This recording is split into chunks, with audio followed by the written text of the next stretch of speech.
안녕하십니까. 벌써 우리 구강한 지 한 달이 딱 됐는데요. 신약 원문 공부 10강 마태복음 1장 7절부터 하겠습니다. 처음 오신 분들 때문에 그러는데 일단 한글 개역성경 견줘놓고 살피시고요. 원문 그 글자를 읽을 수 있는 능력을 길러가면서 처음부터 된 것들을 하면서 지금 이렇게 새로 되는 것들을 따라서 적어도 두세 번은 음미하면서 복습을 꼭 하시면 좋겠습니다. 자, 오늘은 1장 7절부터 우리 공부하겠습니다. 한번 한 절을 읽을까요? 솔로몬 대 에겐네센 톤 로보암 대 에겐네센 톤 아비야 대 에겐네센 톤 아사. 지금 읽었지만 여기 이제 포인트 중에 하나는 이 음역. 이게 우리는 솔로몬 그러지 않습니까? 그렇죠? 솔로몬. 근데 이게 구약에는 슐로모로 이렇게 되는데 여기 은자 들어가는 거는 서방 어떤 나라의 그 버릇이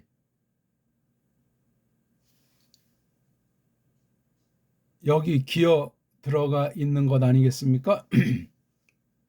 플라톤 하듯이. 그러니까 이게 아무래도 이 영미 헬라주의자들이 그렇게 세상 모든 문자들을 다림질을 했다 하는 것을 알 수가 있는 겁니다. 그래서 이걸 구약에는 슐로모라고 이제 여기 있는 모음부어를 일단 참고한다고 했을 때 발음이 그렇단 말입니다. 모음부어도 이게 어디서 어디까지가 이렇게 발효됐는지 알 길이 없습니다.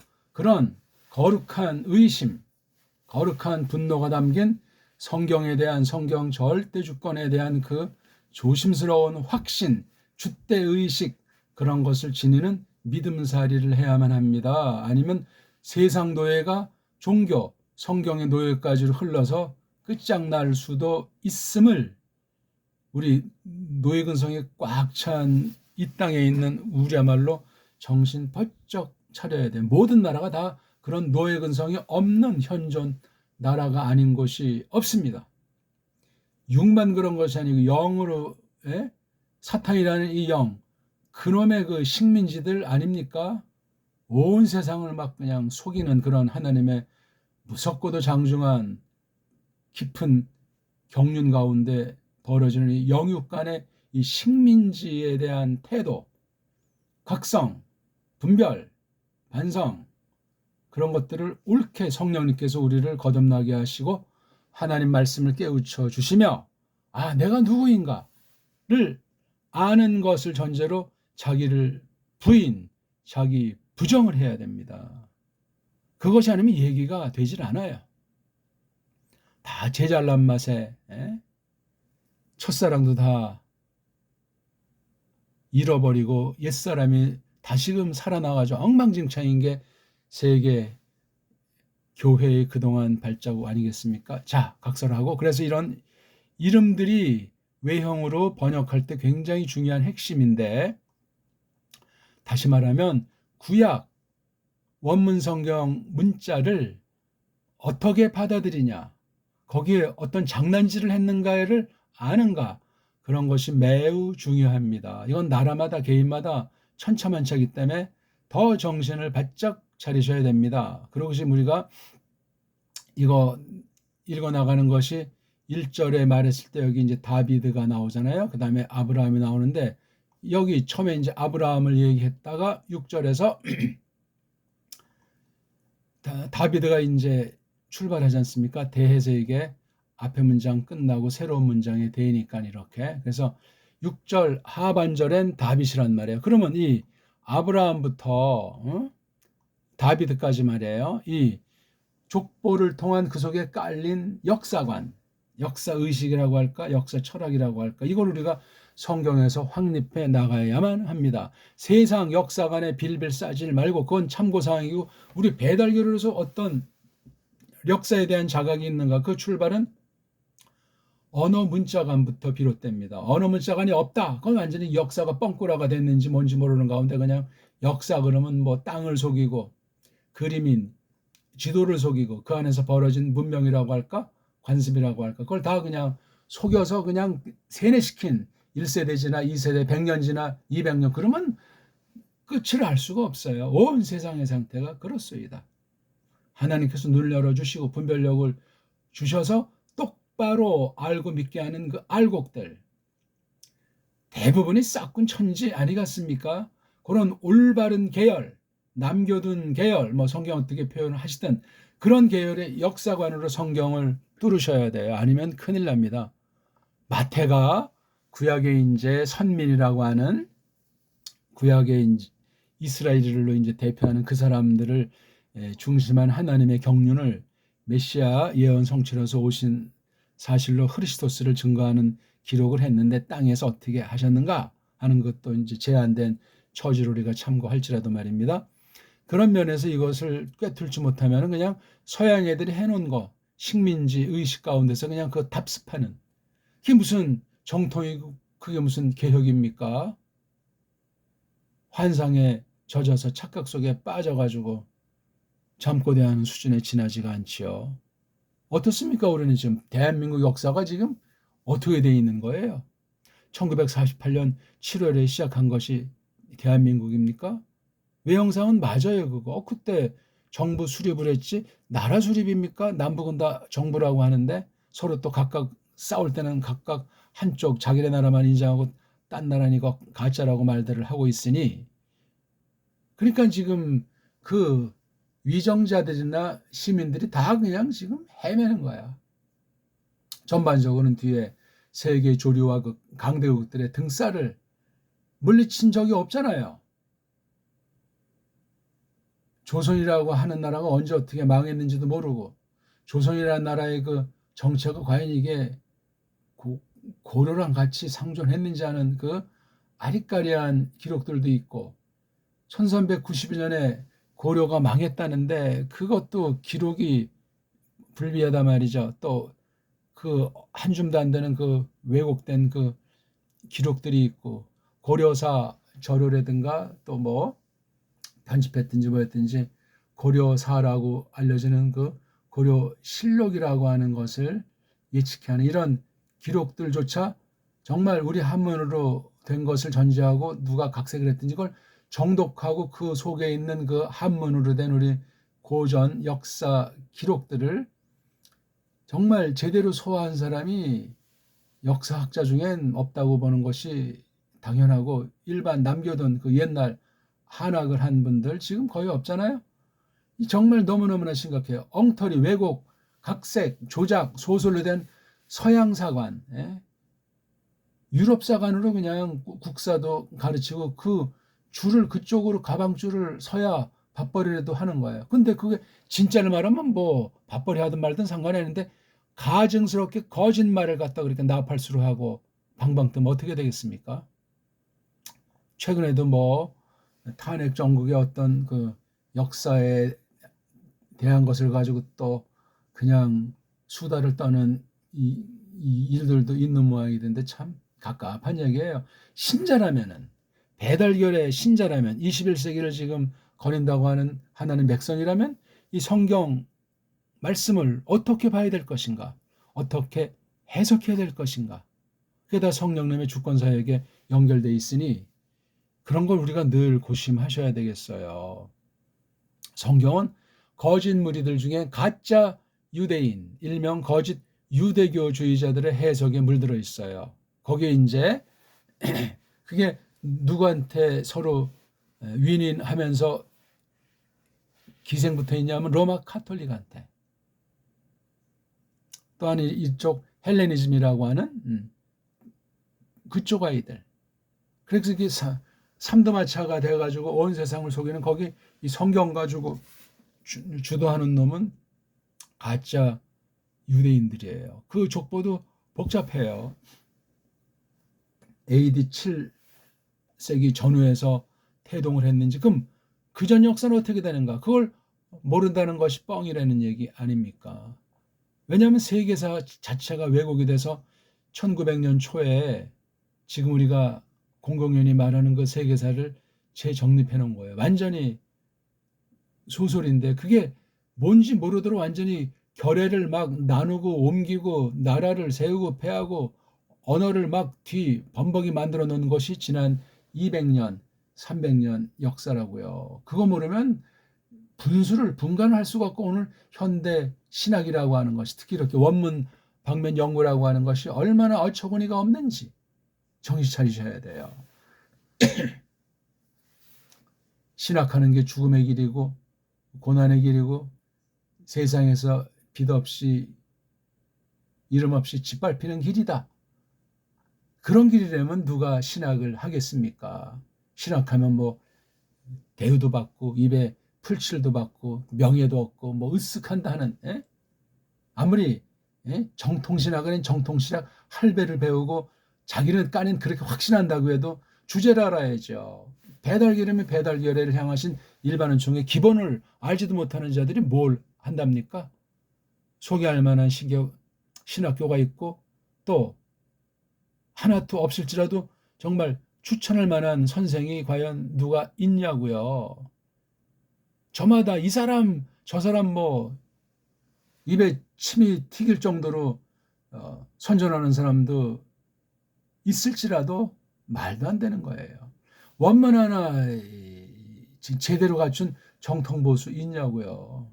그럼 이 얘기는 더 이상 할 게 없는 거예요. 가짜들이 자유주의자들이 설치는 이 무대에서 어떻게 우리가 오늘도 이거 신약 원문 공부를 한다고 감히 말할 수 있겠어요? 기본을 갖출 것을 갖춰야 돼요. 성경에 대한 신학에 대한 이런 건 물론이고 자기 사람 됨됨이에 대한 거, 그 다음 우리나라 일반은총에 대한 문자 언어부터 해서 역사관, 특히 역사관, 그 다음 우리 선진들의 그 사상, 각 분야 사상 체계에 대한 그 흐름과 용어랑 그 역사에 대해서 꿰뚫으셔야 돼요. 서구는 또 어떻게 돼 있나? 마찬가지.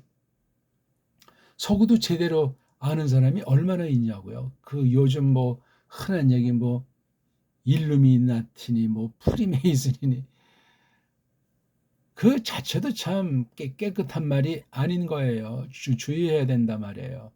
성경 가지고도 헛소리하는 마당인데 세상의 것들을 가지고 뭔 얘기를 어떤 목적으로 짓거리겠습니까? 그러니까 하나님의 손길로 말미암아 만물을 만드시고 섭리하시잖아요. 그걸 이제 일반 계시, 일반은총이라고 할 때 타락한 뒤에 이 상황을 전제하고 어떻게 이것을 우리가 해야 될 것인가. 제 앞가림도 못하고 이 나라 역사, 상고사부터 해서 고대, 중세 그 역사가 완전히 그냥 오리무중 아닙니까? 어떤 게 진짜인지 어떤 게 가짜인지. 가짜들이 그냥 딜이 그냥 식민지 사관에 빠져가지고 서양 실증 사관에 빠져가지고 엉망진창인 거예요. 그렇게 또 시험도 보고 그렇게 또 점수가 나오고 졸업장 받고 이 코미디도 아니고 참 우리가 믿는 사람이 세상에 나그네라고 하는데 간단한 얘기 아니에요. 그래서 조금 말이 장황하게 됐는지 모르는데 아브라함부터 다비드까지 이걸 우리가 어떤 관점으로 볼 것이 그러면 아브라함 전 역사랑 그 계시 인물들의 관은 어떻게 봐야 될 것인가? 그 다음에 다비드 이후 예수 그리스도께서 부활하신 뒤엔 또 지금까지를 어떻게 봐야 될 것인가? 이런 세계사라고 할까? 그런 흐름 중에 하나님께서 하나님의 백성들, 즉 교회를 놓고 어떻게 경영하시되 어떤 바른 선생이 어떤 하나님 말씀을 가지고 어떻게 계속 계계승승하도록 하시는가 하는 걸 꼭 붙잡고 꼭 검토하고 꼭 정말 치열하게 고민하면서 살펴보고 그렇게 해야만 합니다. 조급할 거 없어요. 쓸데없이 주눅들 필요도 없고 속단할 필요도 없으며 줏대 있게 딱 쓸 수 있어야 돼요. 서양이라고 하는 건 원래 캄캄하고 지저분하고 더러운 것을 무시 깽깽이 일명 해적 출신들 아니요. 외놈들도 그렇고. 근데 이거 어떻게 그냥 세탁을 했는지 깔끔하게 다 고대도 다 정리해놓고 그냥 로마나 그리스도 같은 경우 이 그리스 같은 경우 볼 때 이게 어디부터 어디까지가 진짜고 썰인지 알 길이 없습니다. 뭐 요즘 뭐 세상이 이웃 동네 가듯해서 그냥 여행들도 많이 다닌다고 하는데 가서 뭘 보고 무슨 생각을 하는 건지 그렇게 과연 허송세월할 수 있을 만큼 충만한 삶을 살고 있는지 모르겠어요. 하나님에 대한 태도가 믿음으로 그 뜻을 깨달아서 그렇게 추구해 나가지 않는 한 모든 게 다 허위요 우상이요 영적 간음으로 결론 날 수가 있으니 우리 모두 조심합시다. 특히 원문 공부할 때도 마찬가지죠. 그래서 마태 역사관 일반 은총으로 또 어떤 신학사 계시사의 그걸 놓고 이렇게 전개하고 마태복음을 이런 틀로 썼단 말이에요. 속에는 이제 예수스 그리스도스에 대한 어떤 부분을 부각을 했죠. 다른 복음서들도 신약 다른 부분이 예수스 그리스도스에 대한 묘사가 다양하니까 그걸 우리가 또 정말 생각하면서 마태복음 자체가 충만한 그런 기록인 것을 대전제하면서도 예수스 그리스도스를 온통으로 다 담아내지는 않았단 말이에요. 어느 부분, 어느 특정 내용을 했어도 충만한 상태예요. 이 자체로 성경 나머지 65권이랑 전혀 꿀리지 않는 서로 상호 도움을 준다고 할까? 상호 서로 이렇게 일체를 이루는 그런 중에 한 축을 이루는 것이 마태복음이에요. 그 중에 구약 전체를 놓고 아브라함과 다윗이라는 사람을 딱 대표로 띄워가지고 했을 때 마태가 모든 걸 더 많이 알고 있어도 적진 않았잖아요. 그래서 여기 보면 이제 14대씩도 14대씩 세 덩어리를 하잖아요. 이렇게 아브라함, 다윗 두 덩어리 14대 뒤에 몇 절입니까?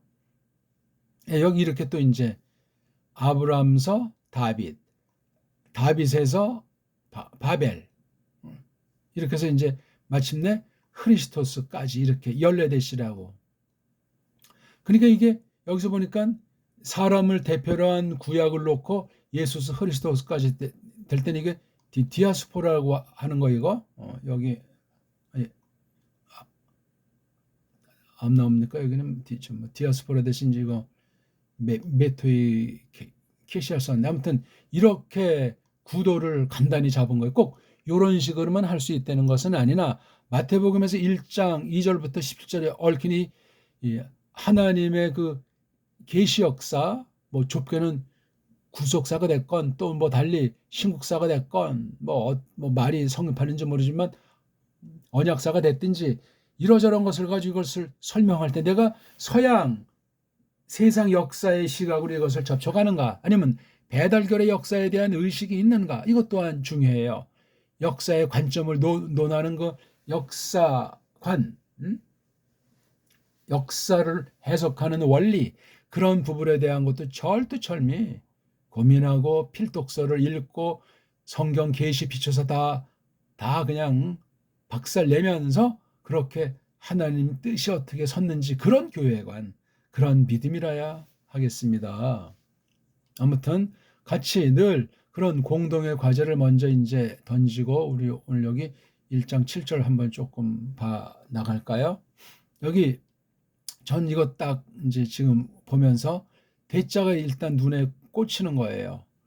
헬라스 말 볼 때 처음에 두 단어, 세 단어를 함께 보는 것이 좋고 그 우리말에서 변질된 것으로 전제된 인도, 유럽어 중심 세계 모든 언어 문자들은 덩어리로 보게 돼 있어. 이렇게 한 단어 한 단어씩 또 봐나가면서 덩어리 보는 거랑 이게 덩어리가 되고 또 어순도 뒤죽박죽이 돼 있어가지고 그냥 쭉쭉쭉 이렇게 그 나라 사람들은 태어남서부터 이렇게 그냥 짓거려도 뭐가 다 된다고 착각할지 모르지만 이 알파벳 음소라고 하는 것이 완전히 그냥 불균형이고 무질서 상태요.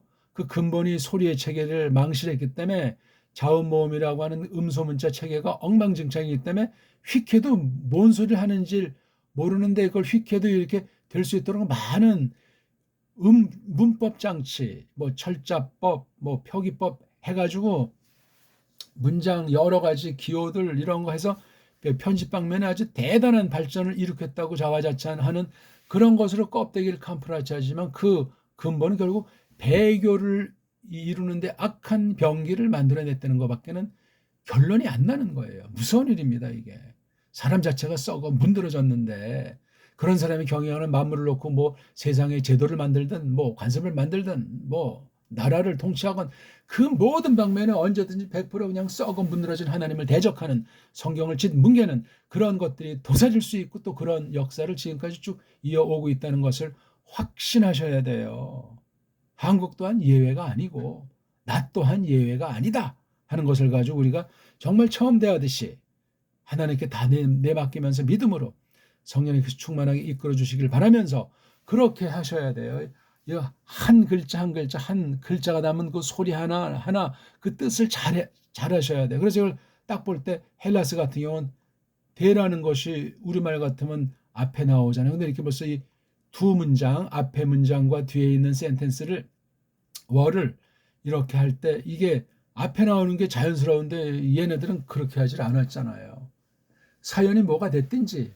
그러니까 이 앞에 있는 솔로몬이라고 하는 어떤 주체가 되는 말인데 그런지 이게 주격이니까 얘를 좀 힘을 주고 싶은 거예요. 싶으면서도 얘가 출발이 아니고 대자가 있어서 앞에를 바라보라 이거예요. 다윗. 여기 지금 모든 주어는 아브라함부터 사람 이름이지 않습니까? 아브라함부터 사람 이름. 그러니까 이걸 벌써 볼 때 이제 구약의 역사 서술관을 알아야 돼요. 창세기를 기록한 사람, 이를테면 모세가 썼을 때면 모세의 그 역사관, 거룩한 족장들, 거룩한 계시 기관들의 이름과 사건을 어떻게 배열해놨는가. 또 단적으로 마지막 책으로 마지막 계시 기록을 했다고 보여지는 역대기의 그 창세기부터 해서 구약의 그 역사관이 어떻게 정리되고 어떤 역사 해석의 원리로 마감을 했는가. 그걸 알지 않고는 구약 성경을 지 멋대로 보고 아무리 설치고 수많은 사람이 짝짝짝 손뼉치는 대상이 돼도 아무것도 아니야 그거는. 구약관이 그렇게 이지러지고 엉망진창이면 신약은 볼 것도 없는 거예요. 무섭죠. 구약 가지고 속이는 것들이 얼마나 많아요. 가짜 유대인부터 해가지고 카톨릭은 물론이고 그 뒤에 신약에 들어와도 율법주의라고 하는 이 온갖 종류의 그 계율주의자들, 경건파들, 억수로 종류도 많아. 이거 다 정말 척결해야 되는데 간단치 않은 거예요. 그 반대편에 또 이제 반작용으로도 양극이 있으니까. 그래서 여기 이제 솔로몬, 헬라스 말은 왜 이걸 솔로몬이라고 했는가? 왜? 은자, 온자 이걸 왜 지멋대로 붙이는가? 아까 제가 말했지만 구약은 이렇게 되어 있는데 네 개 자음이잖아요. 쉰, 라메드, 헤이트, 해. 여긴 지금 시그마, 라메드, 그 다음에 메임. 제가 이거 잘못했네. 메임. 그 다음 없잖아요. 이거 해를 없애고 온자를 쓴 거예요. 음역이라는 건 할 수 있는 한 그대로 자기네 나라 말 알파벳으로 그릴 수 있고 그려줘야 되는 것 아닙니까? 발음 자체에서 그렇게 나니까. 근데 그렇게 할 수가 없어요. 구약 문자가 상위 문자거든요. 구약 문자를 히브리어 하는데 참 밑도 끝도 없는 얘기예요. 이거요. 가짜 이스라엘이 1948년 5월 달에 영국 중심한 그 서방을 조정해가지고 깃대를 꼽았지 않습니까? 그 두 달 뒤에 한국도 정말 깃발을 꼽았다고 하는데 참 희한하죠. 어쨌거나 그리고 성경에서 있던 걸 가지고 이제 일명 이브리트라고 걔네 발음으로 이브리트라고 말을 하는 거잖아요. 성경에 나오는 단어가 아니에요. 성경에 예우디트도 나오고 아라미트도 나오고 뭐 좌우간 그런 외국어에 대한 그런 것을 보이는데 이브리트라는 요게 이제 오늘날 한국에서 히브리어라고 하는 것이고 미국말로 히브루 그렇죠? 그 여기 이브리트 구약이 이 말이 아니고 그거 아람 문자 아닙니까? 아람. 근데 아람이라고 하면 어디 덧난답니까? 바로 히브리인들이 아람인들인데 아람이라는 것을 구약 해석에서 가짜 좀 유대주의자랑 서방의 헬라주의자들 카톨릭에서 다 완전히 그냥 개 무시하고 뭉개버린 흔적이 많이 있어요. 아슈르랑 시리아의 관계, 아람과의 관계, 아람도 여러 가지로 표시되잖아요. 아람과 바벨, 아수르 관계. 그거를 명확히 하지 않도록 아주 그냥 구약의 여러 군데 눈길을 그냥 똑같이 그 문구를 보는데 다른 데 꽂혀 있는 거예요. 어떤 전제에. 낱말이 됐든지 내용이 됐든지 이거 다 의뢰 그냥 그렇게 그냥 깔고 들어가는 거예요. 그게 맞으면 좋은데 안 맞을 때는 끝장납니다. 그런 자들이 되게 지금 이스라엘에서 그 이단 깜도 안 되는 것에 놀이기로 전락되어 있는 게 한국교회 실정 아니냐고요. 끔찍해요. 예수스 크리스토스를 죽인 놈들도 신약 안에 있지만 그나마 그건 그때 이제 저주를 끝나고 지금은 없잖아요. 없어. 다 가짜들인 거예요. 모계사회라고요. 그 자들의 그 뿌리들은 여러 족속들이 잡탕으로 이루어진 것이고 매우 맹렬해요. 지금 그 얘기를 뭐 까발리는 시간은 아니고요. 슐로모,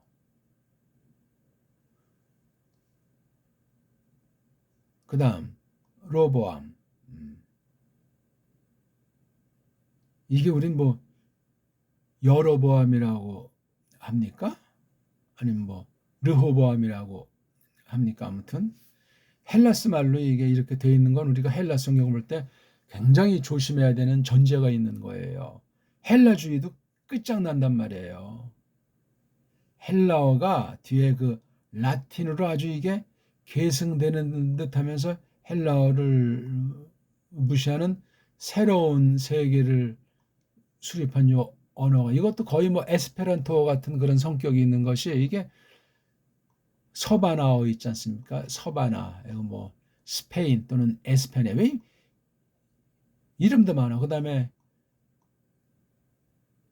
포르투갈, 이런 거에다 짬뽕으로 딱 해놓은 것이 라틴인데 이것도 역사의 아이러니가 있어요. 갑자기 이 자고가 나타나서 이게 뭐 라틴이다, 즉 로마어다. 근데 우리 한국에 보면 로마라는 말은 잘 안 써요. 그냥 라틴이지. 성경도 보니까 분명히 헬라스 말은 로메라고 나오지 않습니까? 로마란 말이지 이게요.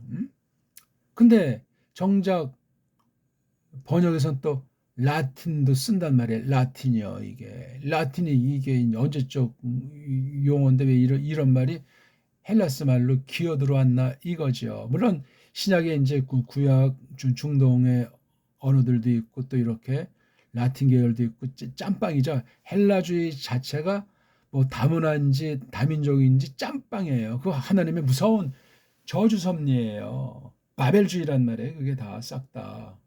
그렇다고 무슨 순수혈통 뭐 아주 단일주의가 있다는 말은 아니지만 언어에서 이렇게 완전히 잡탕이 돼가지고 모든 나라 사람들이 저건 우리에게 맞다, 저건 좋다 해서 이렇게 해서 큰 덩어리를 형성하는 한 방식도 된단 말이에요. 세계주의라는 것이 에큐메니컬이 그런 거기 때문에 정말 정신 차려야 돼요. 통일성은 중요한데 다양성을 지들 멋대로 해놓고 그냥 우상으로 어떤 한 원점 한 가지를 딱 세워가지고 그렇게 지지고 볶아야 아무것도 아니라는 사실을 조심하셔야 되겠어요. 이건 지금 구약에 대한 이게 서 있어야 돼 이거요. 구약. 보면 이제 흔히 이제 역대기랑 열왕기에서 공통 부분이 100절 이상 나오잖아요. 그렇죠? 이걸 정말 연구를 어떻게 했는지 한 사람 중에서 말해 또는 이걸 연구조차 한 번도 잘 해보지도 않고 뭐 세계적인 설교가라고 날 띄고 있는 건지, 예? 성경도 원문으로 이런 걸 또 깊이 연구하고 새겨본 사람이 한 사람이나 있는지 세계 역사상 또는 한국 신학 역사상 있는지 없는지도 모르는 판국인데 그냥 누가 이 말하고 이런 틀을 만들어 놓으면 우르르 써먹고 또 한 몇 달 지나서 또 누가 뭐 만들어 놓은 거 없나 이거 딱 가서 이거 채집해가지고 아주 교회에서 그냥 이게 최신판에 주르륵 하고 그러니까 교회 행사 교회 제도, 그게 무슨 뭐 자선사업이 됐든지 성역 공부 모임이 됐든지 그런 걸 계속하는 거예요. 인스턴트 식품에 빠져가지고 쓰레기 식품에 빠져가지고 그냥 버렸던 상태예요. 금방 그 갈증을 느끼죠. 화학 식품 같은 그런 거를 먹으니 몸이 건강하겠습니까? 세상 경우 볼 때. 근데 령을 그런 식으로 막 조져대면은 뭐가 되겠습니까? 자기도 모르고 확신 없는 거죠. 남이 이렇다니까 이런 결과가 났다니까 그냥 막 그냥 에? 옛날에 약장사처럼 그냥 약도 아닌 거 나쁜 걸 마구 그냥 입방아 찌면서 꼬마 쪽에 서울 이제 종로 이렇게 이제 다니면은 그 뱀 장사라고 하죠. 뱀이 하면서 그 그땐 참 그 종로거리에 참 여러 가지 그 지금 돌아보면 참 호랑이 담배 먹던 시절에 그 나름대로 풍요가 있었는데 지금은 아이고 세대가 변해서라기보다 참 멋이 없어졌어요. 다 그냥 뜯었고 고쳐가지고 고층 빌딩으로 점점 나가는데 옛날 거 좀 서울 강북이 서울이었으니까 그래서 이걸 다 뭐 뽀개버리고 만든 게 강남 서울이에요. 강남 서울은 지방에서 온 사람들, 피난 나온 사람들 뭐 해서 그냥 학교들도 다 강제로 강남으로 옮겨버려가지고 강북은 완전히 그냥 슬럼으로 만들어버린 거죠. 그다 정권을 잡은 자가 이러저런 거 이제 사람 눈길을 딴 데로 돌리면서 하기 위한 그런 겉에 방편도 있고 또는 뒤에는 이제 식민지 경영자들이 계속해서 호가를 누리기 위해서 하는 짓들을 볼 수 있는 거예요. 아무튼 역사에 대한 거 우리 초딩 때 있잖아요. 대정태세, 문단세, 예성연정, 임명선, 광인효연, 숙경영, 정순은 철, 그댄 뻥이죠. 고순, 고정순종이라는 그 이름 자체도 역사 기록의 이름에 값을 할 수 없는 엉터리 이름을 아니 고자 들어가려면 제일 첫 번째 왕 아닙니까? 순종의 순자니 이거 뭐 있나요? 그좀 왕의 그 이런 그 호칭 중에 엉망이에요, 엉망 아무튼 그게 이제 조선왕조라 이렇게 해가지고 완전히 우리나라를 초토화시킨 게 쿠데타 세력이 만들듯이 그런 짓을 한 거예요. 우리 현대국가 1960년 이후에 지난 수천 년 이어온 것이 완전히 짧은 동안에 그냥 일제를 거친데 초를 친 거예요. 1960년부터 지금까지 65년밖에 안 됐는데 완전히 딴 나라가 된 정도만 해요. 세계 흐름이 그러했다고 항변할지는 모르지만 우리 믿음이 우리 성경관이 어떠했냐 이거예요. 좋은 쪽으로 발전했겠습니까? 아니에요. 망하는 쪽으로 엄청난 빠른 속도로 망치고 있는 거예요. 우리 령 방면에 신령한 방면에 믿음 방면에 말이에요. 정신 차립시다 우리. 원문에도 더욱 보면 마찬가지예요.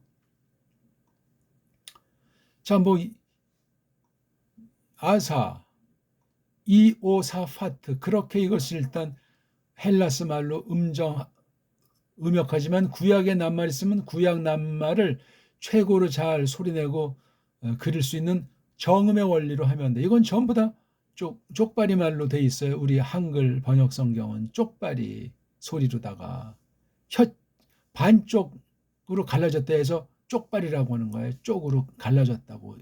발음을 못 하잖아요. 그러니까 그런 발음관인지 알지도 못한다거나 알면서도 안 고치면 쪽발이를 통한 그 어둠의 권세의 영향을 못 벗어납니다. 일본을 미워하자는 말이 아니라 줏대가 없어져요. 그 다음 이오람, 오지아스, 그렇죠? 이오아담, 그 다음 아하즈 이걸 이렇게 에제키아스 이름만 읽어도 마나스, 세스, 아몬 여기 물론 빠진 이름들도 있죠. 11절 이오시아스 이건 이제 아스가 들어가니까 헬라스 이름으로 음력해. 어떤 건 이제 고대로 음력하고 어떤 것도 이렇게 헬라스식으로 돼요.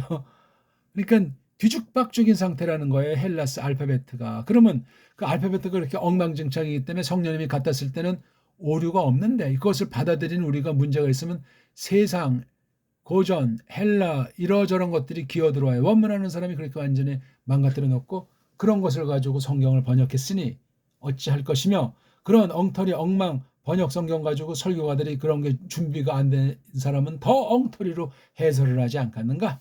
상식입니다. 상식. 그 다음에 저기 메타라고 했잖아요. 메타 플러스 합격. 그 메트 변화 OEK 집살이 하는 거. 집살이를 바꿨단 말이에요. 2주. 그 다음 이에호니아스 여기 있는 거. 그 다음에 살라디엘. 어떤 건 쭉 하다 보니까 이제 안 나오는 이름도 이제 뒤에 나온단 말이에요. 구약은 없어요. 헬라스 말밖에 없는데 그건 이제 중간사에서 어떤 제사장의 족보라든가 이런 거에서 이름을 유추해 가지고 그걸 이제 에베르 말로 구약 문자로 했으니 그걸 우리가 이제 헬라스로 접촉한 걸 참고해 가지고 우리 배달결의 말로 이렇게 번역할 수밖에 없었던 것도 몇 개는 있습니다. 특히 저기 루카스 복음 할 때는 아주 그게 조금 더 많잖아요. 그렇죠? 거꾸로 올라가는 족보인데. 그다음에 이아코브, 그다음 이에수스 이렇게 해서 이제 마치고 17절은 앞에 나와 있는 그 42개를 갖다 이렇게 세 덩어리로 또 다시 한번 묶어서 요약 정리해 준 거예요. 이거는요. 그러니까 앞에 2절서부터 16절에 꼭 14개씩 이렇게 왜 맞췄는지는 모르겠어요. 아무튼 뭐 또 이것도 어떤 숫자 가지고 해석한다는 거 엉터리들의 그 말에 빠지면은 죽음입니다. 죽음. 그게 가사 어떤 부분에는 그럴싸할지라도 그건 우리 정통 해석의 원리가 아니에요. 일종의 언어 신비주의 현상이니까 그런 것들도 옛날에 선풍적 인기를 끌었던 거예요. 19세기 후반부터인가? 아무것도 아니다. 그거 들어가면 유대주의자 카발리안들의 장난 노는 거예요. 꼭 기억하십시오. 숫자 가지고 숫자랑 문자는 관련은 되는데 숫자는 숫자고 문자는 문자 아닙니까? 그 이상을 연구할 수 있는 알파벳은 정음밖에 없어요. 정음은 하나 둘 셋 넷 하는 록도 문자에 있는 것이 세상 숫자 같지만 세상 숫자가 아니고 그거 자체가 어떤 그 종교 신에 대한 것을 거기 담아 놓은 것이고 그게 이제 뒷날 사람들이 뭐 이게 숫자다 하니까 수가 된 건지 모르지만 그것을 발판 삼아 또 이제 문자로 이어졌기 때문에 숫자랑 문자는 참 뗄 수 없는 태생 관계에 있다는 건 상식이죠. 어쨌거나 그런 부분들도 우리가 잘 하면서 성경 해석 막 좀 처음 하는 거다. 야 이거 좀 신기하다 해서 홀라당 넘어가면 끝장나요. 못 고칩니다. 완전히 성경을 아는 사람이 누가 있으면 완전한 성경 해석의 원리를 터득한 사람이 누가 있답니까? 그러니까 조심조심 두려움과 떨림으로 구원을 이루는 처지에서 이런 원문의 말씀도 그렇게 겸손하게 검토를 거듭하면서 살펴나가는 것이 마땅하겠습니다. 아무튼 이렇게 데카 14개씩 14세대들씩 이렇게 했어요. 아브람, 다윗, 그 다음에 크리스토스까지 이렇게 딱 놓고 그러면서 이제 18절부터 본격적인 내용을 자연스럽게 이어나가잖아요. 여기요. 크리스토자가 나오니까 그런데 그랬잖아요. 그러니까 이게 지금 아직 끝나지 않은 거예요. 전부 다 그런데 여기 17절은 운자가 있잖아요. 운자. 묶은 거예요. 앞에 부분 2절부터 전개된 것에 대한 소결론으로 운자가 여기 처음 등장하지 않습니까? 이거 보세요. 다 그냥 대요. 1장 1절과 2절 사이에 접속사가 없잖아요. 그렇죠? 아주 굉장히 대뽀가 있고 2절 첫 문장이라서 두 번째 문장부터 이제 대자가 등장해서 쭉 한없이 대자가 이어지다가 여기 17절에서는 이제 처음으로 운자로 해서 정리한 거예요. 운자의 쓰임새에 대한 아주 한 성격을 여기서 잘 잡아주고 있어요. 그러면서 18절은 다시 대라고 나오는 건 이 운자 있는 요 절을 지금 설명하는 거예요. 이어지는 거죠, 이게 지금. 아주 간결하죠. 원문 자체는 옛날 말일 뿐더러 우리 배달교례에게는 아주 깐난쟁이 글자들이에요. 깐난쟁이에서 뭐 이게 게시권의를 제가 깔보는 것이 아니라 문자 자체를 볼 때 그렇단 말이에요. 문자 자체. 한글은 이런 말을 공부할 수가 없어요. 한글은 영어, 그 다음 일제소리, 짱깨소리의 4대 매국 글자가 한글이기 때문에 정신 바짝 차리십시오. 정음이라고 눈이 시퍼렇게 세계 모든 문자의 근본이 다른 원조가 눈이 시뻘겋게 지금 살아있는데 그걸 모르고 그걸 짓밟고 있으면서 그냥 사주를 받아가지고 식민지 총독의 사주를 받듯 사탄의 사주를 받듯 해가지고 엉터리 문자를 딱 부여잡고 있으니까 모든 분야가 다 끝장나 있는 거예요. 신앙까지도 성경까지도. 중요한 얘기입니다. 이거는. 그래서 우리 말글로 된 것을 글들을 읽고 문자를 연구하고 살펴서 그런 말글로 우리 믿음살이를 하는 가운데 성경 번역도 그런 우리 언문으로 쫙 하고 일상생활은 물론이고 믿음살이까지 전반에 걸쳐서 원문 공부도 그런 우리 정음으로 하는 게 우리가 이게 지금 그런 것으로 공부하기 때문에 제가 과감하게 그런 표현을 할 수 있는 거예요. 이런 표현까지 하루아침에 된 게 아니라고 그랬잖아요. 근 50년 가까이 걸린 거예요. 누가 또 괜히 말꼬리나 잡지 않을까 한 발짝 내밀었다. 다시 두 발 물렀다. 또 다시 이렇게 차츰차츰 했어요. 아직도 뭐 연구하는 꼬맹이 중에 한 명이죠. 조심조심. 하나님에게 직구하는 그날이 심판의 날이 다가오기 때문에도 정말이지 성경 자체에 1.1 획이라도 어떤 방식, 어떤 성격이든 건드리지 않고 그렇게 해 나가려고 하는 것을 한 줌도 안 되는 그 지난날 초대교회 그 선생들의 글들을 참고하면서 그렇게 전진하는 중에 있는 거예요. 그러니 딴 거는 뭐 도무지 할래야 할 수가 없는 거예요. 검증이 안 되는데 어떡합니까? 그래서 성경 번역을 하는 거지요. 우리말로 우리 언문, 우리 한문으로 된 정음 소리책에 원리된 그 번역을 하고 그 번역이 진짜인지 어쩐지 검증하려고 말씀 선포 가운데 그렇게 또 성령님께서 어떻게 해석하시라는 걸 끊임없이 지금 검증해 오는 거예요. 40년째. 와, 그러니까 단말인지 모르지만 모세가 80살쯤에서 부름받았지 않습니까? 그리고 40년쯤 이제 하다가 건강한 채로 하나님께서 데려가셨는데 40년간을 통해서 이제 기록되는 거잖아요. 창세기 부분은 물론이고 이제 출애굽기부터 해서 특히 제일 마지막에는 이제 사역 다 마치는 그쯤에 신명기라는 것이 나오지 않습니까? 큰 골격을 잡아놓고 초월했다면 그 뒤에 이제 죽음 이후에 누가 이렇게 해서 정선에서 이제 출판을 했던 뭐 어떤 글로 이제 표기를 했던 그것이 지금까지 어찌해서 우리가 보고 있는 토라 5권 아니겠습니까? 모세오경. 그래서 굉장히 중요한데 그것도 보면 쭉 이제 그 하나님으로부터 받은 그 계시를 이제 글로 남기잖아요. 이제 그러기 전에 이제 그 선포하는 것도 있고 여러 사건들을 정리하는 가운데 또 새롭게 깨닫게 해서 깨달은 거 이런 것들을 가지고 적은 게 지금식으로 말하면 말씀이란 말이에요. 흔한 소리를 성경.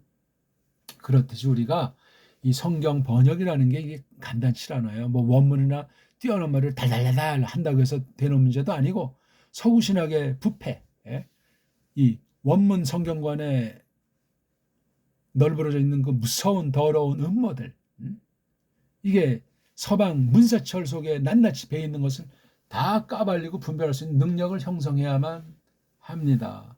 그리고 이 나라에 대한 거, 이 나라 역사가 됐든지 문자가 됐든지 이런 것 전반 가운데도 얼마나 어목볼록이 많이 있겠습니까? 그 어목볼록을 다 일사불란하게 평가하고 버릴 건 버리고 가질 건 가지면서 그렇게 해나가면서 성경 말씀 번역에 더러움이 깃들이지 않도록 손상이 오지 않도록 근본을 가감하지 않도록 그런 걸 하면서 해야 되는 거예요. 그리고 지금 이제 우리 정서에 맞는 문장 그런 표현법을 이걸 잘 사람 위주가 아닌 성경 자체, 성경 절대관이 정통 교리도 참고하면서 그렇게 성경 번역을 해야 돼요. 그렇게 됐을 때 원문주의를 넘어서게 되고 원문 우상주의가 아니라 번역 성경 어떤 나라든지 어떤 결례든지 그건 다 마찬가지예요. 그런 번역 성경을 놓고 성령님이 역사하는 거예요. 바른 선포자를 두시고 바른 듣는 사람을 두셔서 계획승승하는 거라고요. 이건 간단한 원리인데 그런 걸 말하는 사람을 들어본 바가 없고 그런데 고민이 있는 사람을 들어본 바가 없어요. 그냥 뭐 원문 가지고 어떻든 그냥 그 뭐 알량한 그 학문 위주 정도로 그냥 깔랑깔랑거리지 교회라고 하는 피로가 앞서고 사실 거룩한 몸에 어떻게 하나님이 직접 하셔야 될 걸 대리자를 두셔서 말씀을 해명하게 한다는 게 중요해요. 어떤 사람은 성경 자체만 읽자. 그것도 일리는 있고 또 성경에도 그런 것이 구약 신약이 있지만 이걸 낭독도 낭독이지만 푸는 게 중요해요. 아무렇게나 해석해도 된다는 말이 아니라 해석의 원리가 성경 안에 스며 있잖아요. 성경의 가르침과 성격과 권위 그런 것에 근거가 없는 해석의 원리는 건 거짓이 돼가지고 자멸합니다.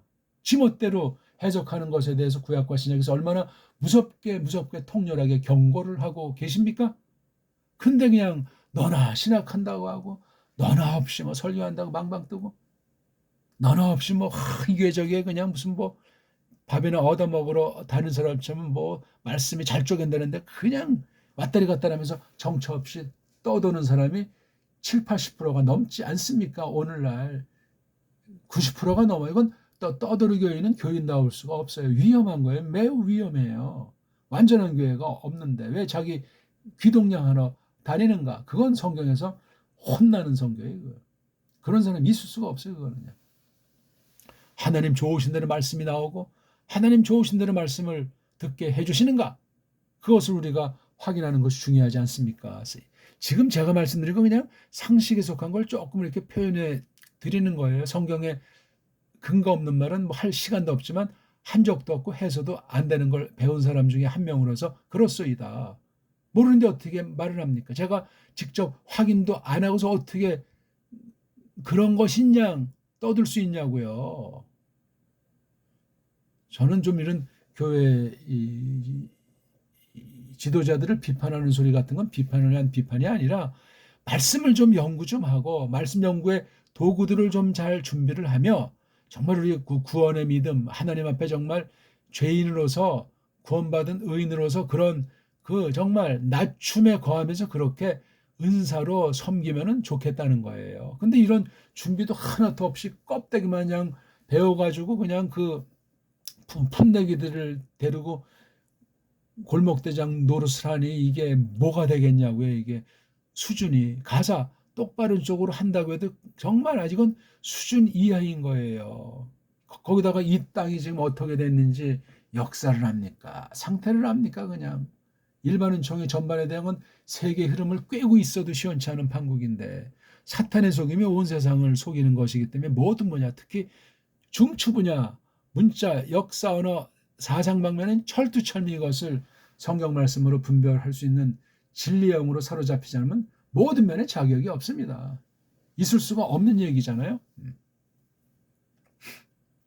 아무튼 우리가 지금 마태복음 1장 1절의 대선언을 가지고 2절부터 16절까지 쭉 이제 말해놓은 그 큰 두 흐름을 이렇게 잡았단 말이에요.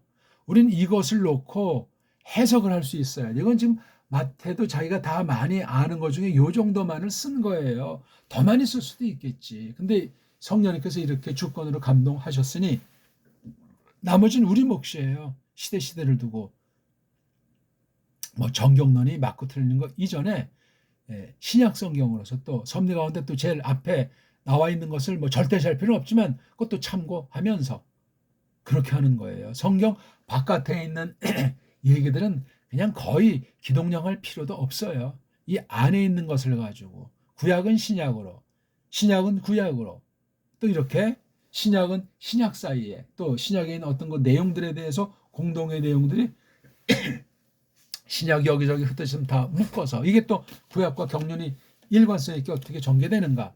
그리고 이제 참고할 만한 사람이 별로 없지만 뭐 깔뱅이 됐건 뭐가 됐건 조심스럽게 검증된 그 최소의 분야를 우리가 가끔 참고해서 보는 정도는 좋고 이런 성격의 책 봤다 정반대 딴 성격의 책을 보고 이건 얘기가 안 되고 아주 잡탕 정도가 아니에요. 이건 아주 영적 간음으로 종지집을 찍을 가능성이 많습니다.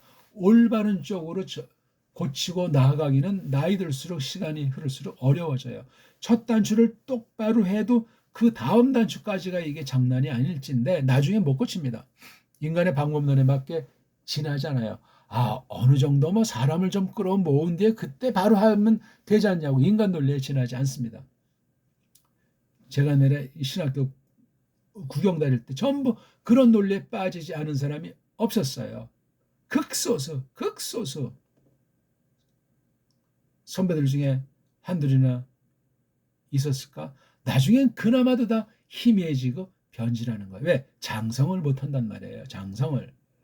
진리로 말미암은 환난으로 즐거움을 맛보지 못할 때 이러저런 뭐 환경의 형편 또 자기 몸 마음의 형편 때문에 그냥 수렁수렁 또 시대의 그 종교 풍조에 빠져서 그렇게 이제 나이 들어서 이제 사라지고 그렇게 되는 거예요. 당장 하나님이 저주는 안 하잖아요. 빗나갔어도 일반 은총으로 일반 사람들도 악인도 도구로 쓰시는 판국인데 어떤 소리를 우리가 할 수 있겠어요? 결론은 하나님의 손 안에 있어요. 우리가 두 눈 멀쩡히 뜨고 숨 쉬는 동안 내 신앙 고백, 성경관, 하나님을 경외하는 관, 그것밖에는 뭐 그것도 눈 뜬 사람이 바른 분별력 있는 사람이 보도록 하기 위함이라면 되지만 다른 목적은 없어요. 그거 자체도 자랑할 게 없는데 우리는 그런 것도 우리가 알고 그렇게 잘 생각을 하는 것이 중요하겠습니다. 그러니까 여기 지금 14명씩 세계니까 42명이잖아요. 42명. 42들에 대해서 어떤 시각으로 이것을 보는 것이 좋을까? 구약신약 전체를 통해서 이 족보면 족보. 어떤 역사의 성격이면 성격 그런 것들을 볼 수 있는 안목을 갖추셔야 됩니다. 어떤 성경이론은 시처럼 되어 있는 데도 있잖아요. 그렇죠? 어떤 때는 또 법률 뭐 냄새가 나는 것도 있고 어떤 때는 이제 서간 형식도 있듯이 이 역사 기록에 대한 이 족보 문제가 이게 가히 간단치 않아요. 창세기만 봐도 대단한 겁니다, 그게. 그러니까 창세기 해석에서 허풍 떨고 막 그냥 쓸데없는 거 가지고 늘어지는 헛소리들이 굉장히 많이 하는 사람이 있어요. 창세기를 잘못 대해서 그런 버릇이 드는 거예요. 큰 족적을, 큰 중심을 알고 어떤 부분에서 논쟁에 휘말리더라도 뭐 정죄하지 말고 이렇게 나가야 되는데 큰 흐름을 알지도 못하는 사이에 도토리들끼리 치고받고 해봤자 뭐가 생기겠냐고요. 도토리 노름들을 물리치고 정말 딱 대포 있게 하나님 말씀에 사로잡히는 정통 중에 그 정통에 남겨두는 그 길을 받아나가는 그런 교회로서 또는 그 교회에 속한 지체로서 우리 삶이 앞으로 멋들어지게 펼쳐지기를 바라겠습니다. 오늘은 좀 어떠셨는지 모르겠습니다. 꼭 복습하시고 사색하시고 깊이 있게 성경으로 판단하시고 일반 은총에 대한 거 우리나라 자체에 대한 걸 문사철부터 해서 늘 잘 조심스럽게 분별력을 길러가시면 좋겠습니다. 고맙습니다.